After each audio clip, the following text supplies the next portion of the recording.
du Conseil municipal de Montréal, aussi un cher ami. On travaille très étroitement, évidemment, le gouvernement du Québec et la Ville de Montréal pour la diversité, pour le vivre ensemble, pour l'inclusion. On ne pourrait pas avoir un meilleur partenaire que la Ville de Montréal quand on parle de diversité. Ils sont exemplaires. Je salue Comlan Messi, et c'est vrai, Comlan, qui est le président du conseil d'administration de REPAV, on s'est rencontrés lors de mon premier mandat. Et vous savez, j'ai écouté une entrevue aujourd'hui, j'ai décidé d'écouter une entrevue, d'aller voir un peu Comlan sur l'Internet. Et il parle de ce que ça prend pour être entrepreneur, il parle de courage, de détermination, il parle d'audace.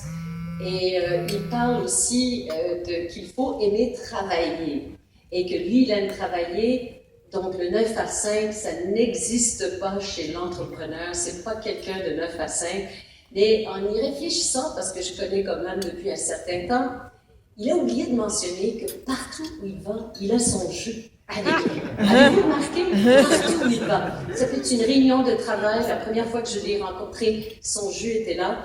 Et là, aujourd'hui, j'ai écouté ton entrevue puis j'ai vu la magie de ce que tu as dans tes jus. Très peu de sucre et évidemment des ingrédients naturels qui sont bons pour la santé. Alors, allez voir sur l'Internet, c'est vraiment très intéressant comme entrevue.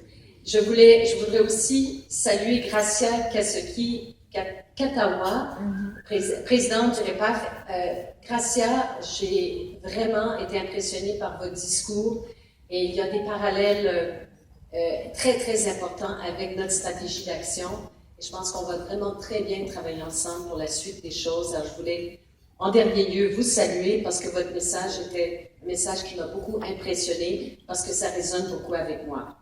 Alors, je suis très heureuse d'être de retour avec vous ce soir pour participer à ce 9e gala qui marque le 10e anniversaire du Réseau des entrepreneurs et professionnels africains. Le REPAV fait un travail extraordinaire pour stimuler l'entrepreneuriat qui contribue à favoriser la participation active des Québécoises et Québécois de toutes origines à la prospérité du Québec. Tout d'abord, je souhaiterais féliciter de tout cœur tous les finalistes et les lauréats des prix Vision et Inspiration et vous dire que la société québécoise a grandement besoin de vous. Par votre dynamisme et votre engagement, vous représentez une relève inspirante. Vous êtes des modèles pour les jeunes des communautés africaines et pour les jeunes du Québec dans leur ensemble. Le message que vous leur transmettez est très porteur et très inspirant. Chaque personne a sa place dans la société québécoise et peut, à la mesure de ses talents et de ses aspirations, contribuer à la prospérité du Québec et à un vivre ensemble harmonieux. Le Québec a besoin de vous. Voilà le message fondamental de la politique québécoise en matière d'immigration, de participation et d'inclusion. Ensemble, nous sommes le Québec, que j'ai dévoilé le 7 mars dernier. Il est important que je vous le souligne, cette politique s'accompagne d'une stratégie d'action pour les 5 prochaines années. Et d'ailleurs, je profite de cette tribune pour vous parler de cette politique et cette stratégie d'action sans trop de détails, parce que c'est une occasion importante pour moi. Je l'ai dévoilé au mois de mars, mais la stratégie d'action, on devra le développer avec vous, avec les gens qui sont actifs sur le terrain, comme vous, qui ont des connaissances particulières, qui ont un vécu, qu'est-ce qui marche bien, qu'est-ce qui marche moins bien, pour qu'on puisse aller plus loin avec les actions gouvernementales de plusieurs ministères qui sont impliqués dans cette stratégie d'action. Donc, elle contient plusieurs mesures afin de promouvoir la pleine participation en français de toutes et tous à la vie collective. Elle appelle à la mobilisation de tous les acteurs de la société. Parmi ces mesures, on trouve des mesures pour inciter le milieu économique à s'ouvrir davantage à la diversité qui est essentielle au développement économique du Québec, des mesures pour promouvoir le réseautage, le mentorat, des programmes de subvention salariale, des mesures pour assurer une représentation équitable des personnes de toutes origines au sein des institutions publiques, notamment au sein du gouvernement même, des mesures pour contrer l'exclusion, pour contrer la discrimination à l'embauche, pour reconnaître les acquis et compétences des personnes formées à l'étranger, et finalement des mesures pour mobiliser les acteurs municipaux et régionaux afin qu'ils puissent mieux accompagner les personnes migrantes qui choisissent de s'y établir. Je ferai bientôt une annonce concernant des avancements dans les travaux pour reconnaître les acquis. Le Premier ministre, je vous dirais que le Premier ministre Philippe Couillard, c'est une de ses grandes priorités.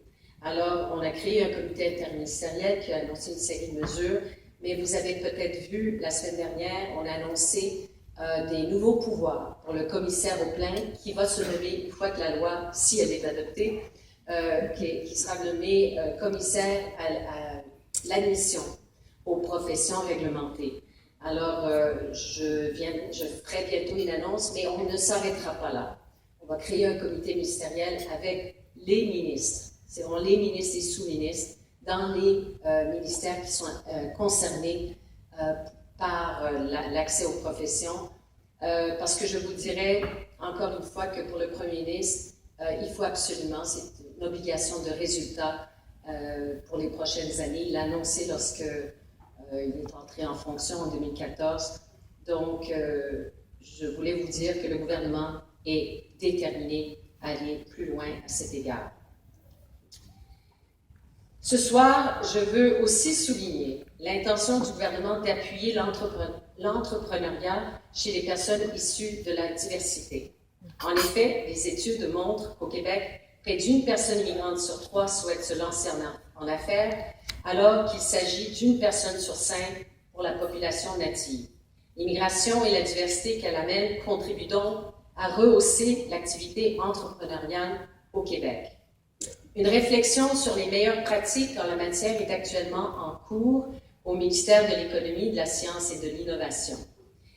J'ai eu une rencontre récemment, certains d'entre vous étaient présents avec le regroupement des jeunes chambres de commerce et on a beaucoup parlé des différents programmes et qu'est-ce qu'on pourrait faire pour améliorer les programmes et comment le gouvernement du Québec pourrait être à l'écoute. Et j'en ai parlé avec ma collègue, la ministre de l'Économie, de la Science et de l'Innovation, Dominique Anglade. Je lui ai dit que les acteurs de la communauté voulaient la rencontrer pour échanger. Elle a dit absolument, très intéressée. Mais je vous dirais que c'est le Premier ministre qui est très intéressé aussi à ces travaux. Donc, on a le feu vert pour aller de l'avant, mais très bientôt. On n'attendra pas le mois de septembre. La volonté, elle est ferme. Je vous dirais qu'il y a une mobilisation, grâce à cette stratégie d'action, il y a une mobilisation au sein du gouvernement. Il faut en profiter. Il ne faut pas qu'on arrête. Et je compte sur votre énergie, votre dynamisme, votre contribution à cette réflexion. On sera à l'écoute et je suis contente de voir qu'il y a un représentant du ministère qui est ici parce qu'on nous a dit qu'on serait accompagné dans cet exercice par un fonctionnaire du ministère. Alors, ça me rassure beaucoup parce que vous savez qu'on ne peut pas fonctionner sans les fonctionnaires. C'est des gens qui regardent les programmes et on se génie de pouvoir ajuster les programmes selon des critères, évidemment, qui sont importants. Je voudrais remercier d'ailleurs le regroupement des jeunes chambres de commerce pour cette magnifique rencontre qui restera toujours dans ma tête. Il y avait à peu près 60 personnes qui étaient là et je pense qu'on fera ce dialogue au 37-37. D'ailleurs, le Premier ministre a visité le centre, ça s'appelle le centre 37-37. Et lorsque je lui ai dit qu'on s'était rencontrés là, qu'il y avait beaucoup de bonnes idées, il était très enthousiaste. Alors, il veut qu'on aille de l'avant avec beaucoup de détermination. Donc, je pensais que ce serait une bonne nouvelle pour vous de savoir que le gouvernement est derrière vous. Par ailleurs, mais ça c'est mon chapeau aussi de ministre de l'Immigration, c'est-à-dire faire venir des gens talentueux ici au Québec, nous entendons aussi revoir en profondeur notre programme des immigrants entrepreneurs tel que proposé dans la stratégie d'action. Notre objectif est d'encourager la venue de personnes talentueuses et innovantes dans nos villes et dans nos régions. Donc c'est vraiment une révision complète du programme. Je ferai l'annonce bientôt. On attend que le gouvernement fédéral fasse un ajustement de leur propre réglementation pour permettre au gouvernement du Québec d'aller de l'avant avec son nouveau programme. J'ai demandé au ministère de faire une grande consultation terrain pour être sûr que notre programme est axé sur tout le monde dynamique des startups et des incubateurs pour qu'on ne rate pas notre cible. Alors, en conclusion, j'aimerais vous rappeler une déclaration du Premier ministre que j'aime bien citer et qui traduit bien les orientations de la nouvelle politique. Et c'est tout simple, mais ça dit tout. Le Québec grandit chaque fois qu'il accueille les rêves d'une personne venue d'ailleurs. Nous allons continuer à grandir ensemble. Ce ne sont pas de simples mots, c'est un plan d'action pour consolider les liens de confiance et de solidarité entre Québécoises et Québécois de toutes origines. Un plan d'action pour viser l'égalité réelle de tous entre tous. Je vous félicite encore une fois, toutes et tous, pour votre travail, pour votre contribution à la société québécoise. Vous avez toute mon admiration, vous avez mon appui, vous avez mon enthousiasme illimité. En pensant à l'année dernière et cet événement, Viviane Moreno, qui est ici avec moi ce soir, j'aimerais vous présenter Viviane. Où est-ce que tu es, Viviane Moreno? Elle est ici, là, voilà. Viviane, c'est une Cubaine qui travaille avec moi. C'est une brillante, elle est toujours gênée quand je la présente, mais une brillante juriste de Cuba qui est venue au Québec, qui a, je pense, refait en partie sa formation, mais qui travaille beaucoup avec moi dans tous ces programmes, les programmes d'immigration, le programme immigrants entrepreneurs, immigrants investisseurs, tous les programmes de ces travailleurs temporaires qui ont besoin de visa, mais qui ont besoin d'un coup de pouce ou qui ont besoin de notre de l'appui du ministère de l'Immigration pour qu'ils soient admis ici au Québec. Je lui ai décrit cet événement et à quel point c'est un événement des plus intéressants, je vous dirais, de la sorte auquel j'ai pu assister dans ma carrière de ministre de l'Immigration.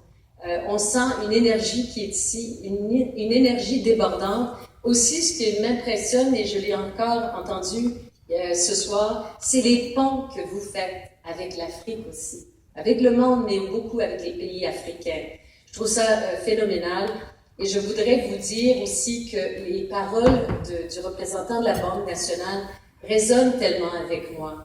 Moi aussi, je sens ça au ministère de l'Immigration parce qu'on a à peu près 37% de diversité chez nous. Et c'est vrai que les équipes et les organismes qui ont de la diversité au sein de leur entreprise ou de leur organisme sont plus forts, sont plus intéressants. Et quand on travaille dans ces milieux comme ça, on se sent béni de pouvoir travailler avec des gens qui parlent plusieurs langues, qui ont des perspectives différentes, et on s'enrichit les uns des autres. Et donc, cette expérience, on veut que tous les Québécois et toutes les Québécoises puissent en bénéficier, puissent en profiter, puissent apprécier ce que la diversité a et comment la diversité nous fait grandir. Alors, merci, bonne soirée, bon gala.